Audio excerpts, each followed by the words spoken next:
Meu tema é síndrome neurocutânea, tá? Um tema bem interessante para a gente ter esse conhecimento, porque apesar de algumas serem raras, né? Mesmo sendo as mais comuns, síndrome neurocutâneas ainda serem raras, algumas delas, cai muito em prova, tá bom? Às vezes, principalmente, tem algumas características que são importantes que a gente saiba delas e que nos levem, nos sugira um diagnóstico no nosso relatório, tá bom? Pronto, primeiro a gente vai começar com o caso logo, tá bom? Com o paciente com deficiência cognitiva e epilepsia.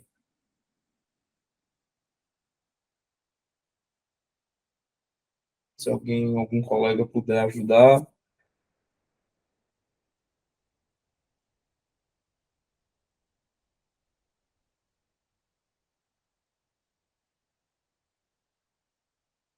Ah, é o vocês me escutam? Caiu? Acho que não, né?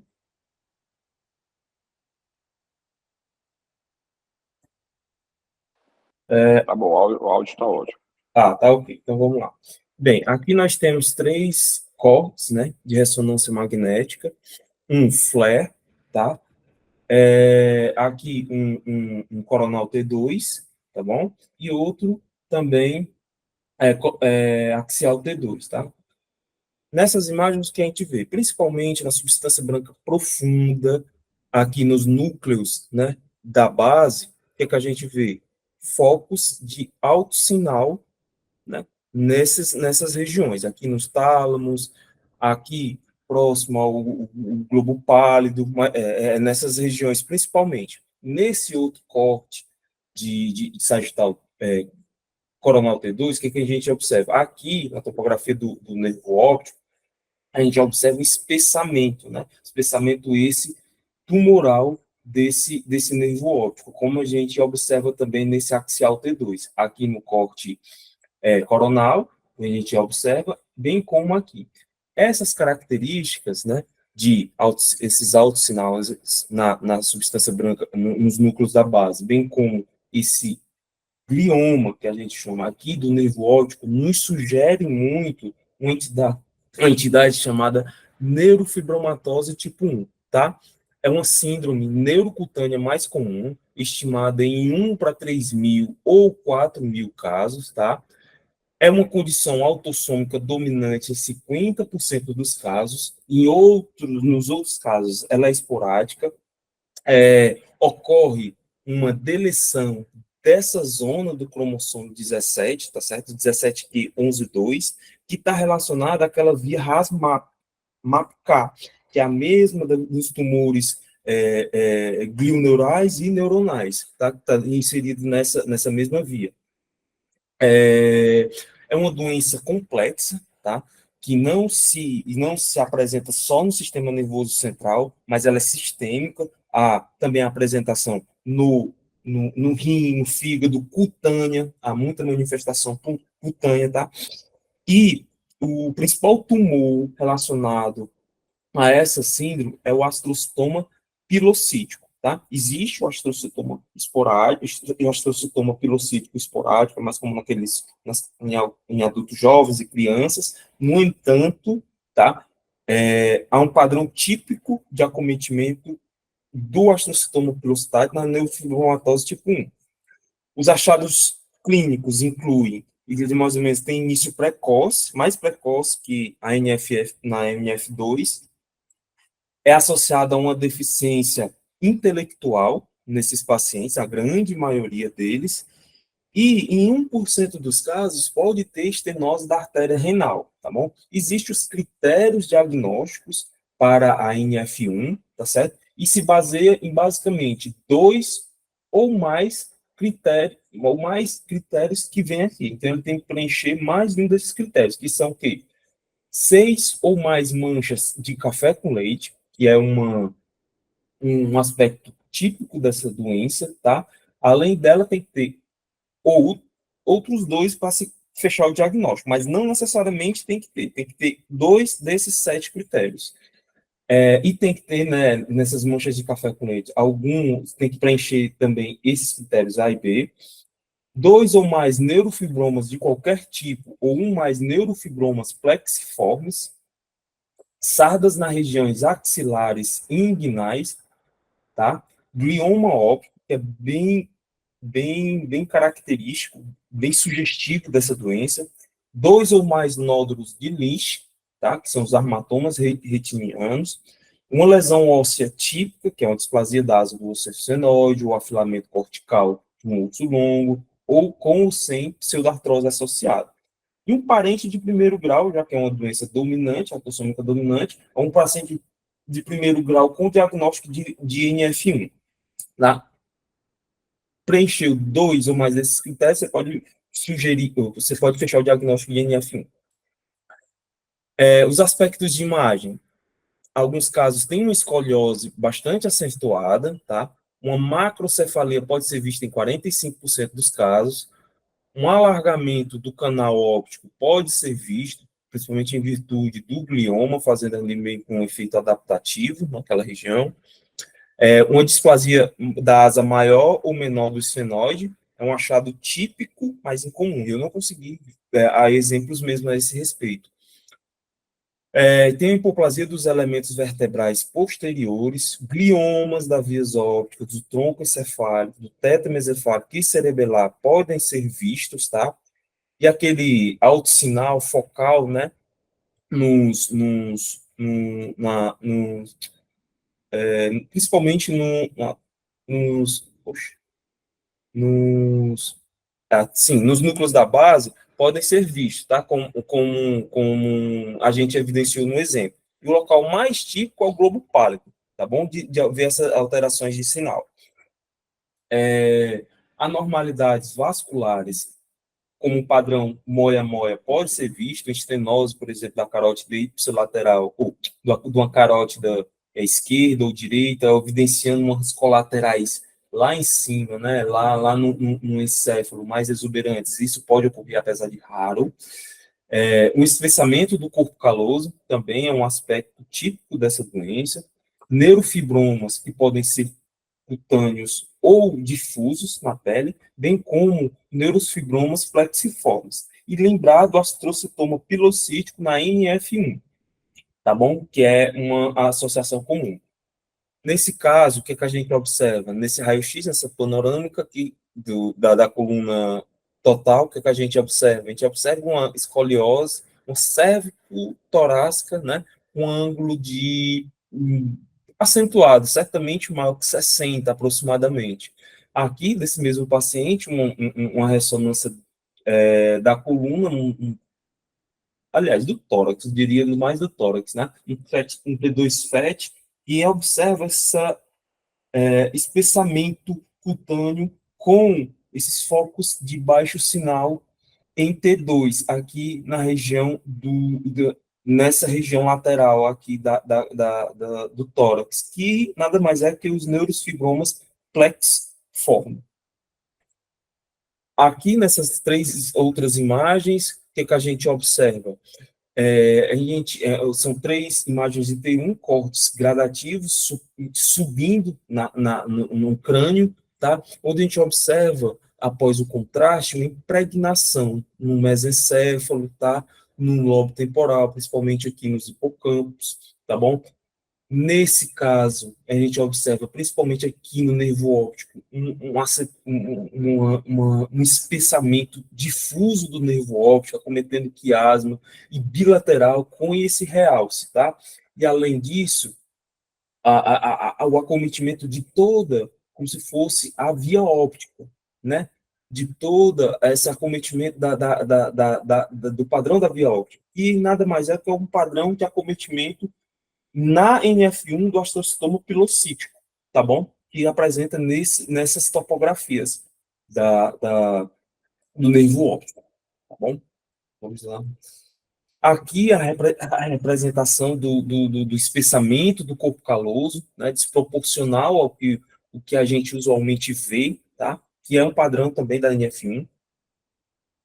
E um segundo caso, tá bom? Para os colegas poderem comentar.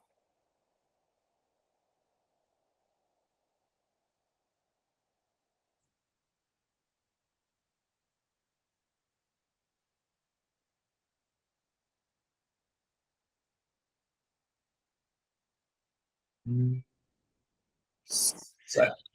Oi, Leandro. Oi, tudo bom? Nessa primeira imagem, né, nós temos um corte axial, com contraste, né? A gente vê um realce ao contraste homogêneo, que está ali na região frontal, né? Superior frontal esquerda. Certo. E aí a gente vê uns hipossinais ao redor, que provavelmente é edema, né? Há um leve desvio da linha média. Perfeito. Eu acho que dessa primeira imagem eu estou vendo só isso. Certo. Já na segunda imagem, é a imagem de ressonância, corte axial, ponderada em T1, né? Com contraste. Perfeito, não tem um concentrado. Aí a gente vê essas duas imagens bem delimitadas, que realçou ao meio de contraste, sendo maior do lado esquerdo. E aí eu vejo um hipossinal mais ou menos na região central, certo? É mais ao lado esquerdo. Eu acho que está indo para o meato acústico interno, não sei, acho que sim. Exatamente. Acho que é isso. Isso, exatamente. A Carol bem comentou, tá? Tem a TC, né? De TC, janela do cérebro, tá? Onde a gente observa essa lesão, presumidamente extraxial, tá? De base dural, tá bom? Que tem um realce importante ao meio de contraste e umas áreazinhas de muito provavelmente calcificação. Eu sei que está no contraste, mas a gente pode sugerir que sim. Há outros também, tá? Pequenas lesões também de base dural, essa aqui maior provocando essa hipodensidade aqui no parênquima adjacente, tá? Que nos sugere realmente que seja edema, tá bom? E essas lesões associadas a essa outras, que aqui é uma ressonância, como bem Carol falou, tá certo? Ponderado, tem um pós-contraste, em que a gente observa aqui no meatacústico interno nódulos, certo? Que realçaram bastante e que se insinuam pela cisterna bulbopontínea, provocando um rechaço das estruturas do tronco cefálico, né?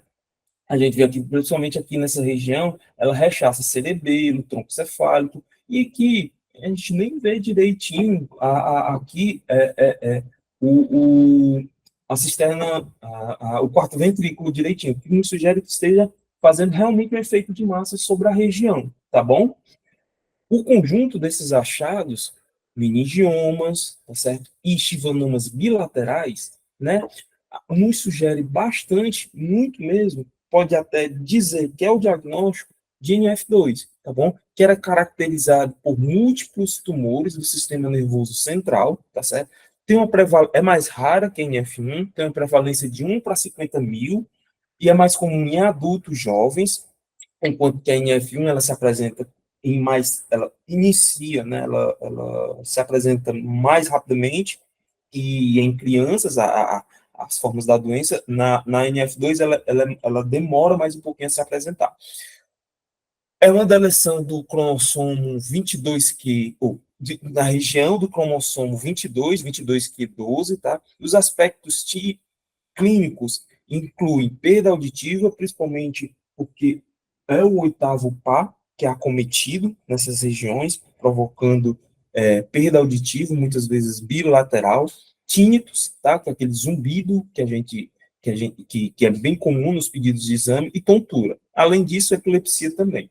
Existem os critérios diagnósticos para NF2, que é um tumor bilateral do oitavo par craniano, como a gente observou no exemplo anterior, tá bom? Que pode ser também visto na TCO-RM, ou um parente de primeiro grau com NF2, tá? Associado a, agora, só um tumor do oitavo par, não precisa ser os dois, ou dois dos seguintes achados: algum neofibroma, um meningioma, um glioma, um chivanoma, ou uma opacidade ventricular subcapsular posterior juvenil, que é a chamada catarata, tá bom? Leandro, devido a rechaçar essas estruturas todas, esse paciente poderia evoluir com hidrocefalia? Pode sim, com certeza. Tá Porque certo? provoca a estenose, né, do ventrículo Isso, aí, do... pode ser. Ele pode dar alterações na dinâmica do fluxo licólico, tá? Aí, por causa disso, causar hidrocefalia, tá bom? Pode, Beleza. pode ter alguns desses pacientes. E é até indicativo formal de abordagem de urgência, tá? Tá. E os aspectos de imagem da NF2? Chivanomas, tá bom? Podem se apresentar, principalmente na cisterna ponto-cerebelar, alargamento dos forames ósseos do nervo associado, né, devido ali a um fenômeno adaptativo do tumor, um alargamento principalmente do meato acústico interno, como a gente até vê no exemplo, tá? Realce importante e homogêneo ao meio do contraste, tá? E eles podem ser periféricos também, tá? Não só cometendo os nervos cranianos. Os meningiomas também é outra coisa, outro tipo de tumor que pode dar nessa síndrome, que pode promover hiperostose, como é o padrão típico do meningioma, podem ter calcificações, e o realce é bem homogêneo ao meio de contraste, um ávido e homogêneo realce ao meio de contraste na maioria dos casos.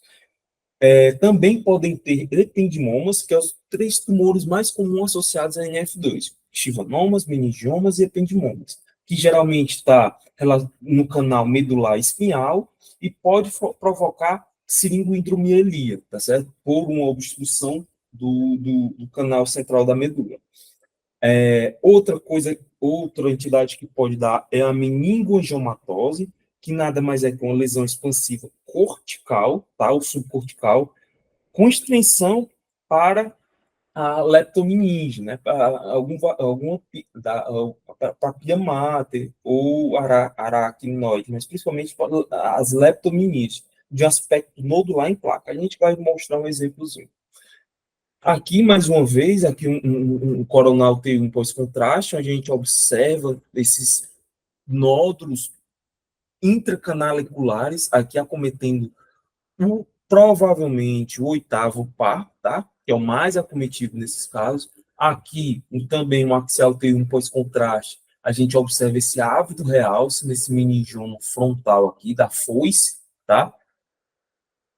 Nesse outro, também é um T1 pós-contraste, a gente observa um aumento do plexo coroide dessa região, que é, de aspecto também que lembra muito a NF2, né? E na TC, a gente observa o quê? Aqui ele é parcialmente calcificado, tá bom? Nesses casos. Há um certo aumento do ventrículo esquerdo, tá? Do ventrículo lateral esquerdo, que pode ser o caráter obstrutivo, tá bom? Que a gente não está evidenciando na imagem. Aqui mais um exemplo, aqui é um axial T2 da fossa posterior, né? Que a gente vê realmente uma massa, um nódulo heterogêneo, tá? Que tem sua origem, presumidamente, aqui no metaacústico interno, tá? Em que invade a cisterna ponto-cerebelar e rechaça o hemisfério cerebelar, o tronco, tá bom? Como um todo, e nesse outro lado também. A gente observa as mesmas características. Possui um ávido realce ao meio de contraste, um importante realce ao meio de contraste, tá? E aqui nós temos ressonância da coluna lombar, um T2, tá? Acho que é um T2 puro, não foi FET. Opa, desculpa.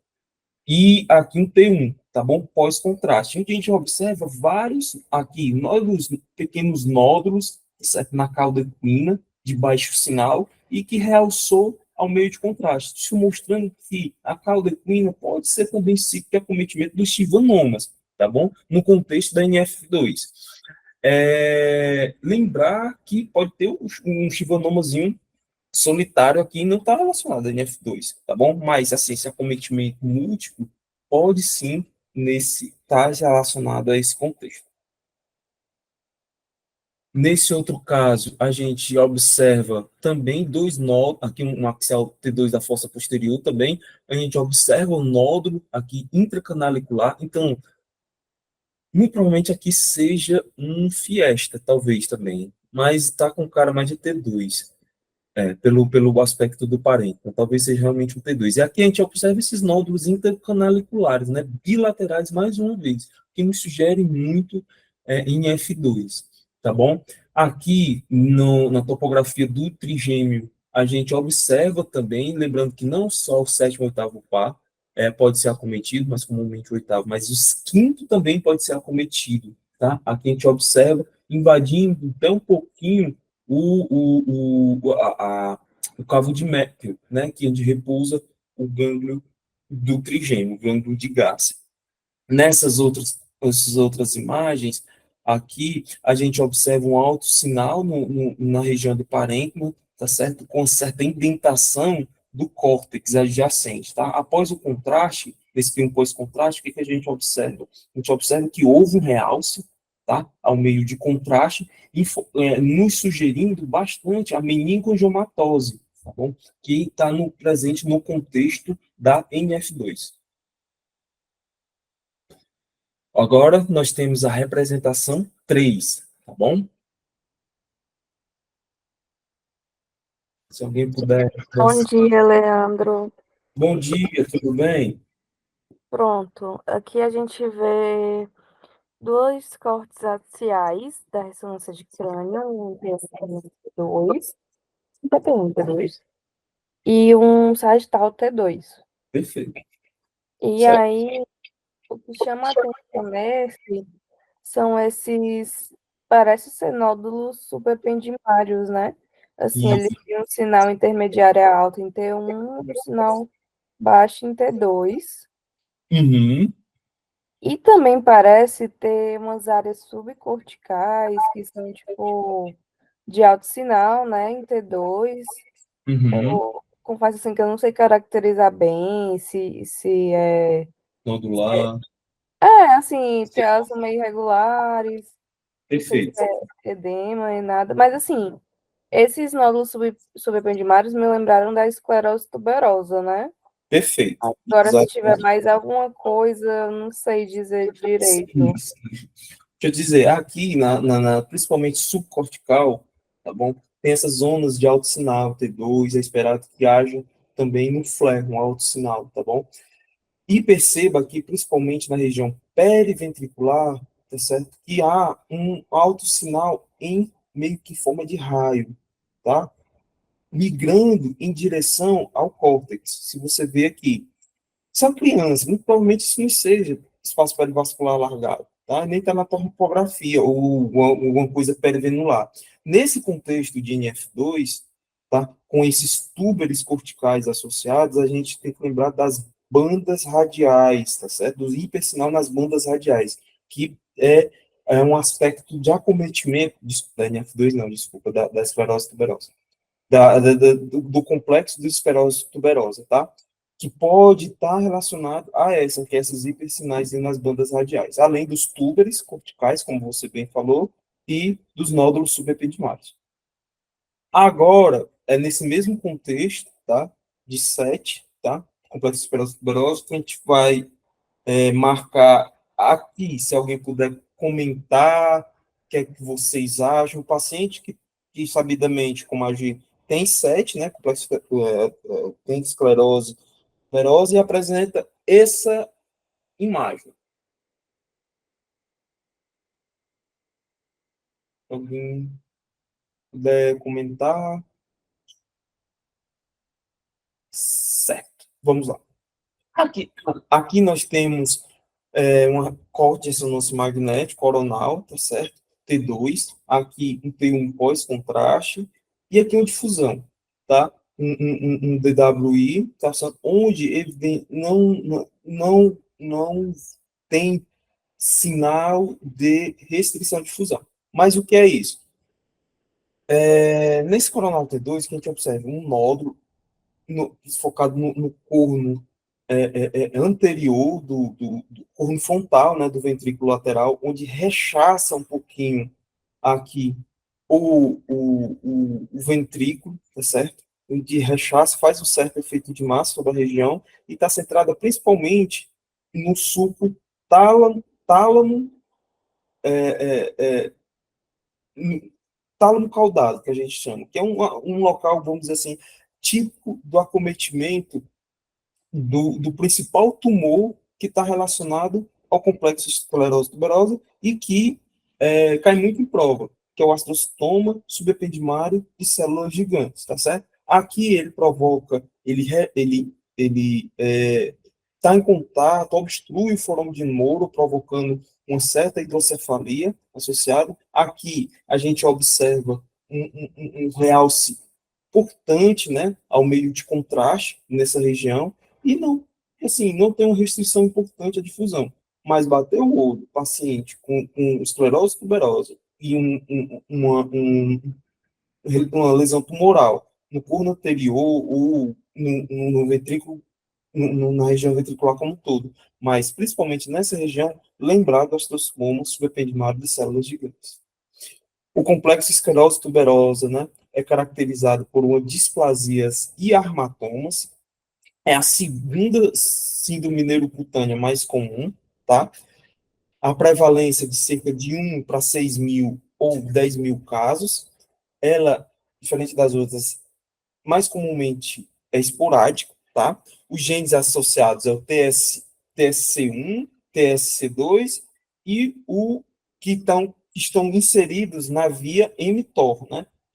Que essa via é parte de outra grande via daquela do supercrescimento tumoral, da via do overgrowth. Esses locais dos cromossomos 9 que são acometidos no complexo de esclerose tuberosa, tá?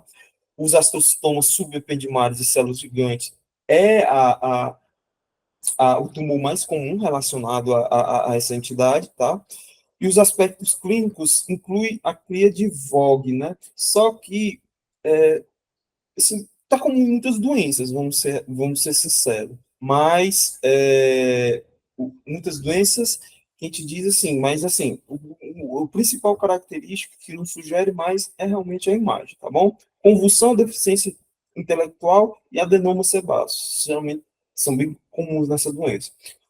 Existem os critérios diagnósticos do complexo esclerose tuberosa, que vão de angiofibromas faciais, fibromas peringueais, né, máculas hipocrômicas, que está relacionado, placas em Sjögren, armatomas hemitinianos, os túberes corticais, os nódulos subependimários, o astrocitoma de células gigantes, que a gente observou, rabdomiomas cardíacos, a linfangioleiomiomatose e os angiomioლიpomas renais. Esses são fatores maiores. E existem também os fatores menores, como a gente evidencia aqui.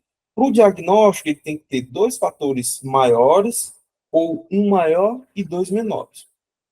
Para o diagnóstico provável, o que é que a gente tem? Ele tem que ter um fator maior, que é caracterizado aqui, e um fator menor. E o possível é quando tem um fator maior ou 2 ou mais fatores menores, que a gente evidencia, bom? Aqui, a gente observa nesse A os angiofibromas faciais, certo? Principalmente aqui. E aqui a mácula hipocrômica representada nessa seta, do complexo esclerose tuberosa.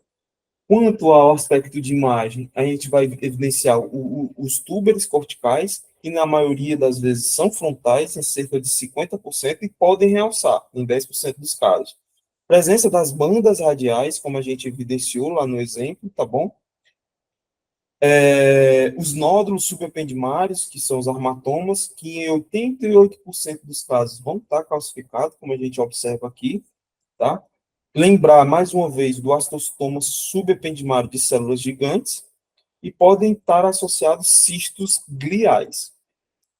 Aqui a tomografia computadorizada na janela de cérebro, que a gente evidencia esses nódulos subependimários calcificados. Aqui, um T1, axial T1, tá? Onde a gente observa esses nódulos subependimários, aqui destacados. Esse flare, tá? O axial flare, aqui a gente vê os túbulos corticais de predomínio frontal, tá? E aqui tá mais difícil de ver, mas a gente consegue, se a gente tiver um pouquinho de ver um pouquinho aqui das bandas radiais, tá? Que elas migram, aquelas que a gente viu na aula passada, que é aquela região onde vai migrando, que os neurônios migram, né? Aquelas vias onde aquelas células progenitoras dos neurônios migram. Mais uma vez, aqui os túbulos corticais, esses agora com maiores, aqui no lobo temporal, com aspecto em cunha, e percebam que eles causam um espessamento do córtex, né? Um espessamento importante do córtex. Principalmente essa região muito epileptogênica, né? Lobo temporal, vejo a modificação que ela faz no córtex adjacente, tá? Mais uma vez, essas imagens de ressonância magnética, onde a gente observa, tá bom? Uma proeminência maior dos glomos coroides, bilateralmente. Não confundir isso aqui com artefato de fluxo, tá? E aqui uma lesão também frontal à esquerda, um tuber aqui na região frontal esquerda, tendo em alto sinal córtico subcortical. Córtico justa cortical. Aqui, a representação das bandas radiais, mais bem exemplificadas, tá bom? Nesses casos, a gente observa. E também, aqui, o tuber cortical. E aqui, a ressonância magnética de abdômen coronal T2 FET, tá? E a gente observa uns múltiplos cistos renais bilaterais que pode estar no contexto da doença. Mais uma vez, aqui, uma ressonância de um RN, tá? E de observar, não confundir, Leandro, isso aqui tudo é lesão? Não, isso aqui é o padrão de mielinização, tá? Habitual do RN, não confundir. Mas na região frontal, aqui, tá? A gente observa, né, esse clube cortical nessa região representado por esse alto sinal. Além disso, os nódulos subependimários bilaterais, aqui com maior evidência. Nesse caso aqui, é uma ressonância cardíaca, onde a gente observa uma volumosa formação expansiva aqui no coração dessa criança, no septo interventricular, que nada mais é que um rabdomioma, tá bom? Que é comum no contexto de esclerose tuberosa.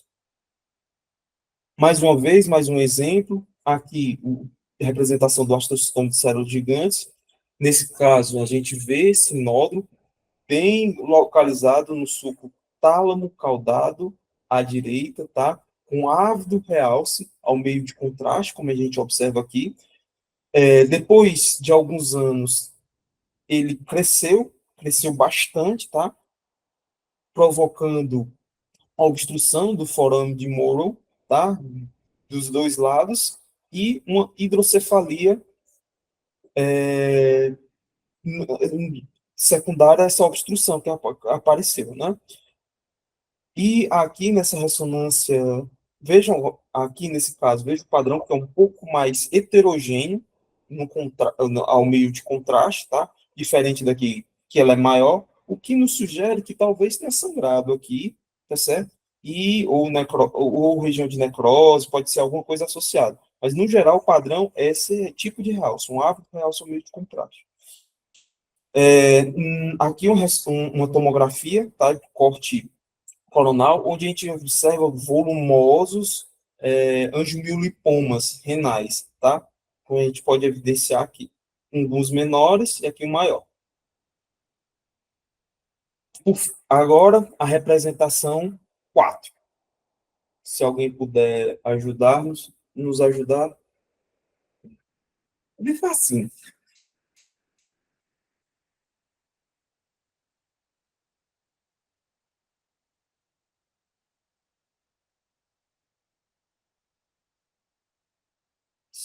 Certo. Alguém?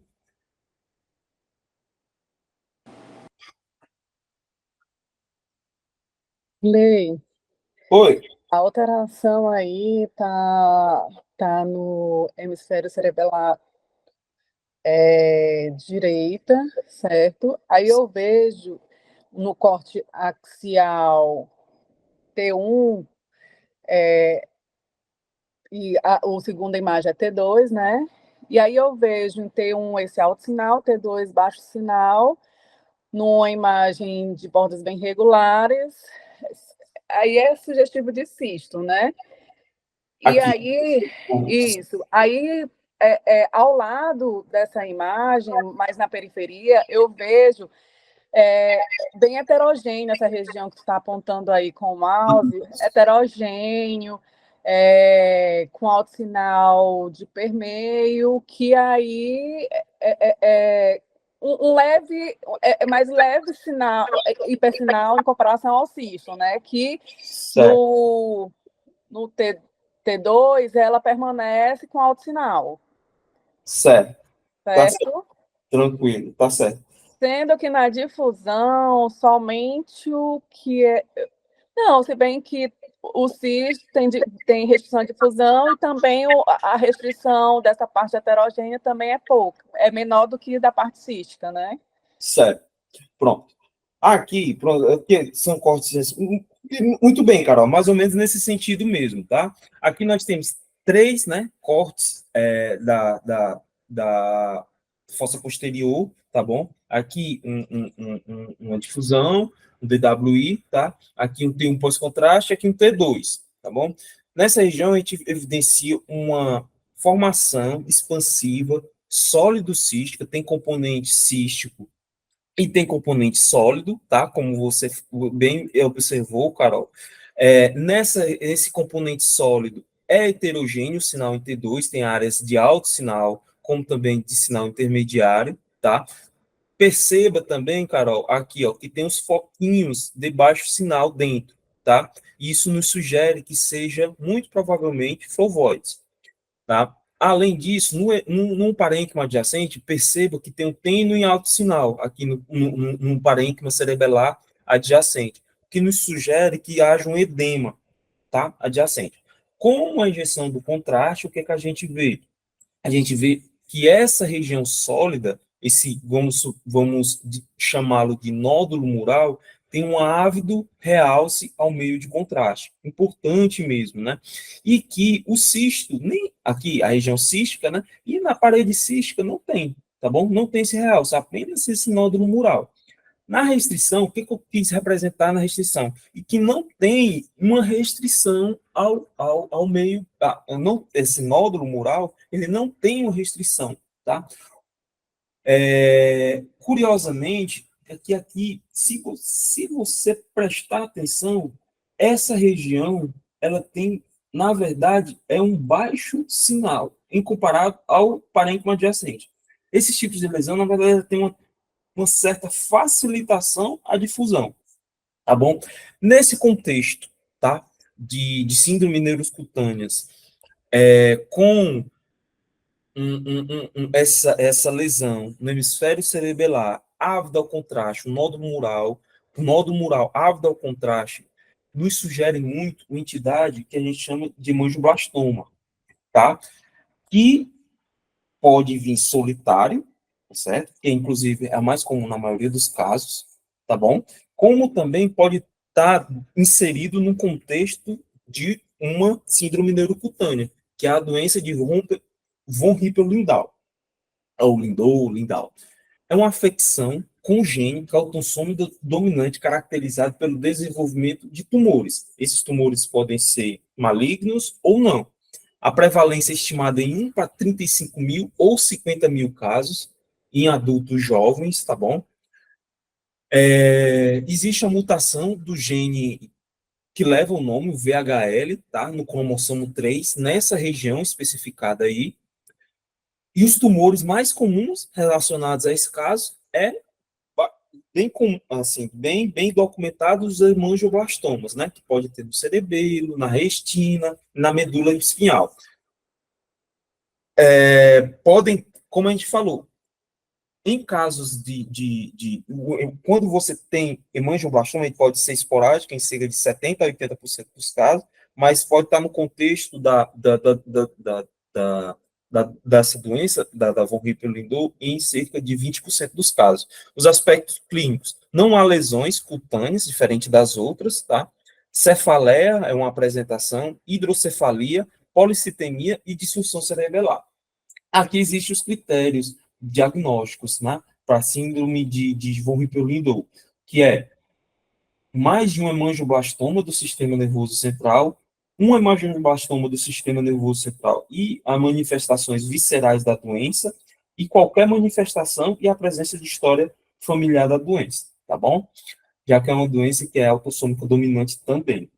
Existem os tipos, tipo 1 e tipo 2, da síndrome de von Hippel-Lindau, que a tipo 1 é sem feocromostoma, e a tipo 2 é com feocromostoma. E a 2 existe os tipos A, B e C. Se vai ter ou não carcinoma de células renais, ou se tem ausência do hemangioblastoma ou das carcinomas de células renais.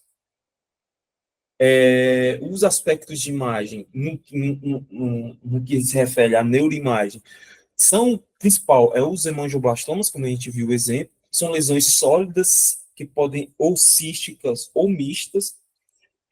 As lesões císticas, no geral, apresentam um nódulo mural que realçam ao meio de contraste, pode ter edema do parênquima adjacente, tá? E pode ter hemorragias associadas à lesão. Na difusão, vai observar uma facilitação, tá? E não uma restrição. Pode acometer a medula, provocando a hidrocefalia. Os diagnósticos diferenciais incluem metástases hipervasculares, o hemangioblastoma solitário, que não tem contexto dessa síndrome. Pode ser também diagnóstico diferencial o astrocitoma pilocítico, tá?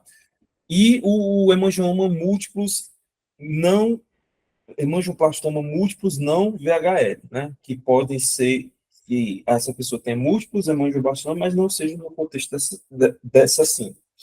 Aqui nós temos imagens de ressonância magnética, principalmente da fossa posterior, tá certo? Um T2, onde a gente observa uma massa sólida cística, tá? Onde tem um importante edema do hemisfério cerebelar adjacente, dando até um certo efeito de massa sobre as estruturas, tá? Um importante realce ao meio de contraste, e é importante que a gente fale que esse baixo sinalzinho T2, que nos sugere que sejam foveoides. Além disso, após o contraste, tem esses pequenos nódulos realçantes, também aqui no cerebelo, tá? E aqui, na cisterna ponto-cerebelar, que é uma coisa, algo que pode estar também relacionado a essa doença, um tumor do saco endolinfático, tá bom? Que a gente evidencia aqui. E aqui é uma tomografia de abdômen, onde a gente observa os múltiplos cistos hepáticos, pancreáticos, tá? E renais no contexto dessa doença. A última representação, tá? Da nossa série de casos é bem tênue, tá? Se alguém puder nos ajudar na descrição, vai dar tempo.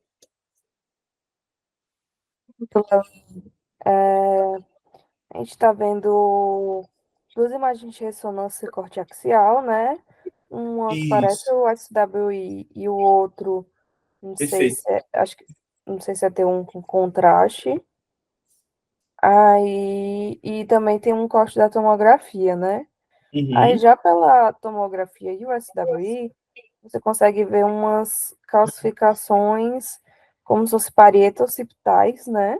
Isso. E agora, esse com contraste, eu não sei se é para ver, tipo, parece ter, não sei se é um realce que é perto dessas calcificações. Eu não estou sabendo definir muito bem. Perfeito. Realmente é bem tênue. Perfeito. Você bem falou que aqui tem esse marcado baixo sinal na sequência SWI, tá? Evidenciado aqui, tá bom? Aqui eu coloquei, por isso que representação do que, porque isso aqui são calcificações girais, dando esse efeito no SWI, o efeito de Bloom, né, de marcado baixo sinal. Nessa outra ressonância, onde tem um pós-contraste, se você comparar com o hemisfério contralateral, perceba que aqui há um realce maior que acompanha os giros, né, cerebrais, se você comparar desse outro lado, tá bom? Esse é um típico realce tênue associado a essas calcificações corticais da síndrome de Stutt-Weber, tá bom? É uma doença congênita caracterizada por angiomatose venosa leptomeningia e um nervo facial, e é do mesmo lado, no geral. Se tem angiomatose leptomeningia bilateral, o nervo tende a ser também bilateral. A incidência estimada é 1 para 50 mil casos, ela é uma doença esporádica, tá? A apresentação clínica, a presença de malformações cutâneas, que é uma veia dilatada, e telangiectasias, caracterizando, a gente vê como se fosse uma mancha do vinho de corpo, de vinho do porto, na face, tá? Essas veias dilatadas e telangiectasias. Geralmente é na face, principalmente, eu comentei no ramo do trigêmeo. O angioma da corióide pode ocorrer, que podem causar o deslocamento da retina, a buftalmia ou glaucoma. A tríade clássica é crise epiléptica, déficit intelectual e o nervo facial, que é muito comum nessa doença. Existem três tipos, tá? O tipo 1 é um angioma leptomeníngeo, coroide e facial, tem facial, e pode ou não ter o glaucoma, tá? Quando tem esses três achados, é a forma clássica. Quando tem um angioma facial associado ao glaucoma, mas sem envolvimento intracraniano, é a forma incompleta. O tipo 3 é um angioma leptomeníngeo, um padrão mais atípico, tá? O diagnóstico se baseia com aquela lesão intracraniana que a gente evidenciou associada ao nervo facial. Aí você pode fechar o Stutt-Weber, que nada mais é que uma angiomatose encéfalo-trigeminal. Os achados de imagem incluem impregnação leptomeníngea serpenginose, serpengiforme, tá? Que ela geralmente é epicortical. Atrofia da região onde tem essa impregnação leptomeníngea serpengiforme, geralmente vem acompanhado de atrofia cerebral, que pode ser segmentar ou pode ser do hemisfério todo. Calcificações corticais podem vir a associar, dando um aspecto de trem. O engurgitamento homolateral do plexo corióide, impregnação, pode também, a gente vai ver exemplos, tá? Pode acontecer, além da ectasia das veias medulares, gliose nos lobos acometidos, tá? Além de uma oclusão progressiva dos seios venosos durais. Na perfusão, a gente vai ver uma redução do CBF, do fluxo, e um aumento do MTT. Aqui nós temos, engraçado, né, uma radiografia da Calvário, né, do crânio, onde a gente observa essas calcificações, tá, essas imagens radiopacas em aspecto realmente de trilho de trem, como a gente vê aqui, tá, na projeção do lobo occipital ou /CDP. Aqui a TC, tá certo, de janela óssea, a gente observa essas calcificações, tá, girais aqui no lobo, provavelmente lobo occipital. Na verdade, parietal, tá? E aqui essas calcificações e a proeminência dos glomos corioides bilateralmente. Nessas outras imagens, nós temos imagem de ressonância magnética, tá?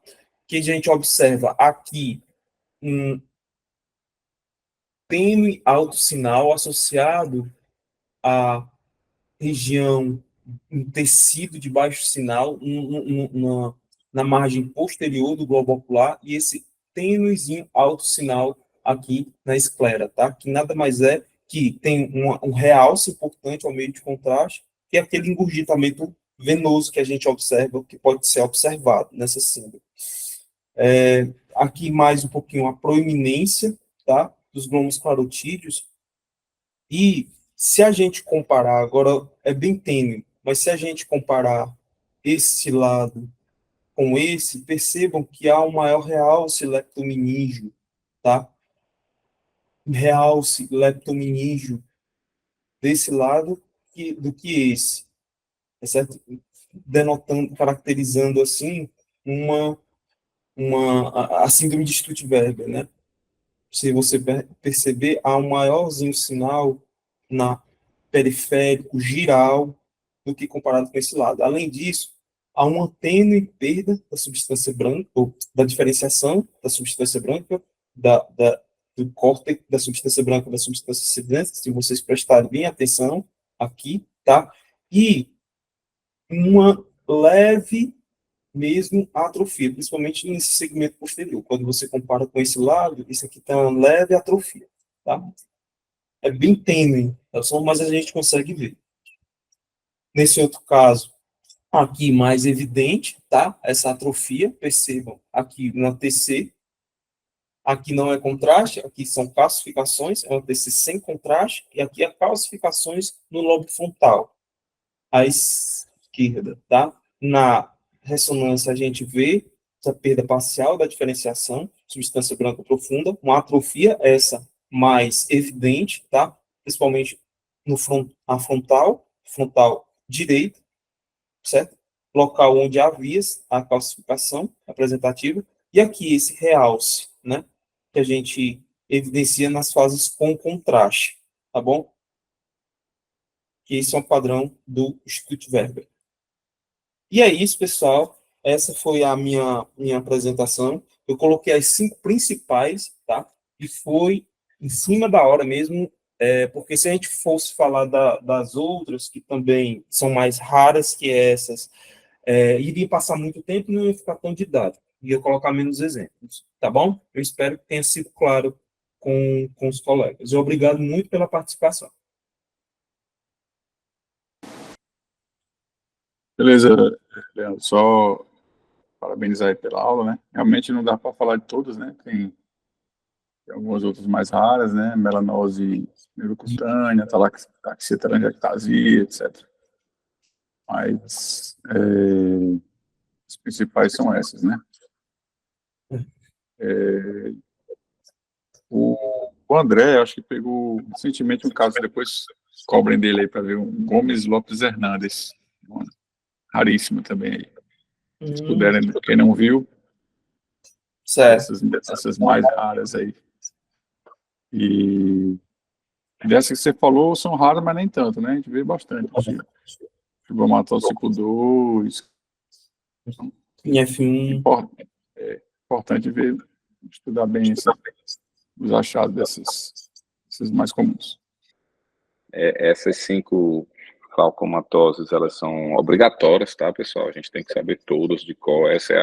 São aquelas síndromes que o radiologista brilha, né? Porque tem uma assinatura muito definida, o radiofenótipo de imagem, ele fala por si só, tá? Então, são, assim, achados bem patognomônicos. Quando a gente começa a estudar radiologia, são aqueles achados, puxa vida, eu posso fazer a diferença, porque aqui eu não vou só sugerir, né? Eu vou praticamente bater o martelo. Na primeira da NF2, Leandro, que tem os 2 schwannomas, isso, eu sei. Então, assim, essas 5 são obrigações, tá, pessoal? Vocês não podem, no dia a dia, quando vocês forem radiologistas, quando se depararem com um exame desse na ressonância magnética, na tomografia do crânio, a gente não pode errar. Tá? A gente tem que dar esse diagnóstico mesmo, porque é importante, inclusive, para o aconselhamento genético. A Carol tinha perguntado sobre a questão da hidrocefalia, né? Se de alguma forma esses schwannomas na cisterna poderia estar um distúrbio aí de dinâmica licórica por conta da dificuldade de trânsito licórico aí na cisterna. Mas, na verdade, é interessante esses schwannomas, porque eles podem dar hidrocefalia de 2 formas. Uma é a compressão indireta sobre o quarto ventrículo. Então, imagina que eles vão crescer, vão comprimir o pedúnculo cerebral e depois vão colapsar mesmo, parcialmente esse quarto ventrículo. E a outra é que mesmo eles pequenininhos, e aí vale também para os chivanomas unilaterais, fora de um contexto que é em F2, eles também podem ser pequenos, sem qualquer efeito de massa, e também têm hidrocefalia de aspecto comunicante. E a explicação, que também são duas, é porque eles teriam sangramento indolente, insidioso, que iriam obliterar as velocidades aracnoides, e daí dariam a hidrocefalia comunicante. E a outra seria porque esses chivanomas secretariam proteínas, que também, por serem macromoléculas, também obterão essas velocidades. Então, fica uma dica também, quando vocês tiverem um chivanoma aí, que é uma apresentação bem típica, né, tem esse aspecto aí, e não é em halteres, mas dá esse aspecto em sulfate, né, por conta desse componente dentro do conduto, e a bola seria o que estaria na cisterna. Se eles forem pequenininhos, lembrar que se tiver hidrocefalia, não necessariamente precisa ter uma compressão. Tá? E parabéns, Leandro, pela apresentação, contemplou bem, parabéns ao pessoal que participou. Boa semana, uma semana mais curta, né? E aí fica aí a dica e a provocação que vocês continuem estudando, se preparando para todas as aulas das diversas especialidades que a residência tem, porque vocês vão aproveitar mais. Tá bom? Boa semana, pessoal.